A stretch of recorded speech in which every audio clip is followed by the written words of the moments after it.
Assalamualaikum warahmatullahi wabarakatuh. Kembali lagi dengan saya Lutfi Kaisuratul Muna, NPM 1910303032 dari kelas IPA B, Program Studi Pendidikan IPA Universitas Tidar.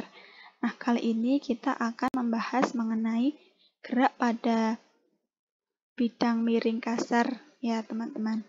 Jika sebelumnya kita telah membahas gerak benda pada bidang datar, licin, dan juga kasar, kali ini kita akan membahas di bidang miring, khususnya pada bidang miring kasar. Nah, dari penerapan hukum Newton pada gerak benda di bidang miring kasar ini, pada dasarnya itu sama dengan penerapan hukum Newton pada gerak benda di bidang miring licin.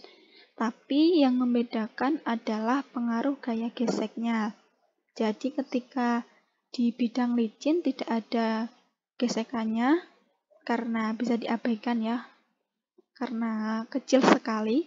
Kemudian di bidang kasar ini ada gesekannya atau gaya gesek. Kemudian di sini saya menggunakan variabel X0, Y0. X0-nya min 148, kemudian Y0-nya min 108. Kemudian di sini T-nya 0. G atau percepatan gravitasinya 10 meter per sekon kuadrat. Kemudian mu K atau koefisien gesek kinetis 0,3. Nah, kenapa di sini menggunakan mu K, tidak menggunakan mu S seperti itu?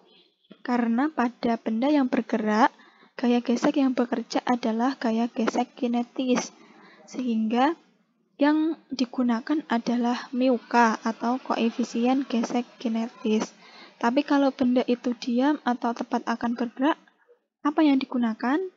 Nah, yang digunakan itu adalah mu S atau koefisien gesek statis, gitu, karena yang bekerja adalah gaya gesek statis.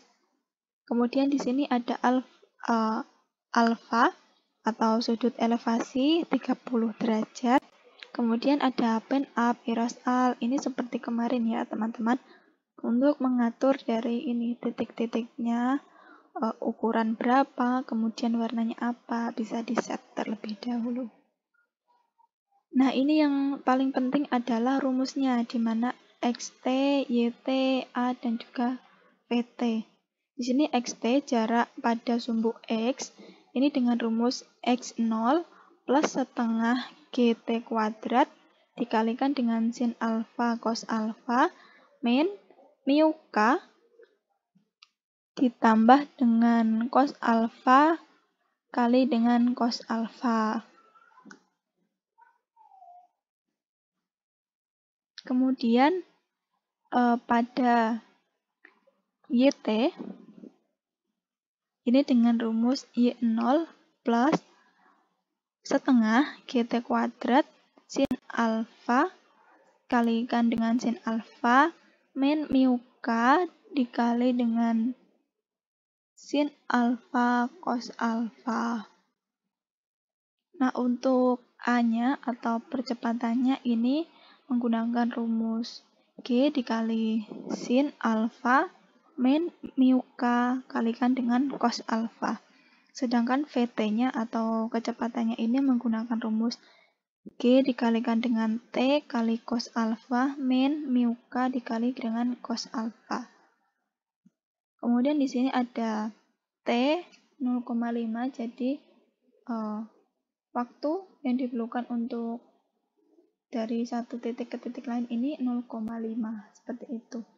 Sekarang kita lihat simulasinya ya.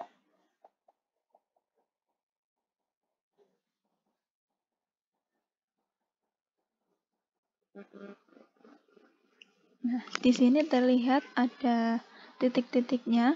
Jadi dia semakin ke atas, semakin renggang atau semakin berjauhan antara satu titik dengan titik yang lain. Ini menunjukkan bahwa ada perubahan kecepatan. Ya, karena titik-titiknya semakin ke atas, dia semakin berjauhan. Kemudian jika dilihat dari hasilnya, di sini xt-nya ketemunya 216,84 sekian. Kemudian YT-nya 103,12 sekian. Dan di sini juga didapatkan waktu yang diperlukan dari titik awal sampai dia naik ke atas, yaitu 13,5 sekon. Dan di sini juga ada A atau percepatan. Di sini ketemu 2,4 sekian dan VT atau kecepatannya 78,8 sekian. Nah, jadi bisa dilihat ya teman-teman di sini.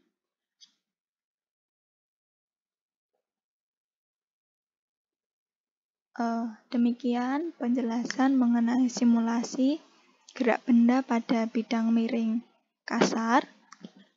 Saya kira cukup, semoga bisa dipahami. Kurang lebihnya saya mohon maaf.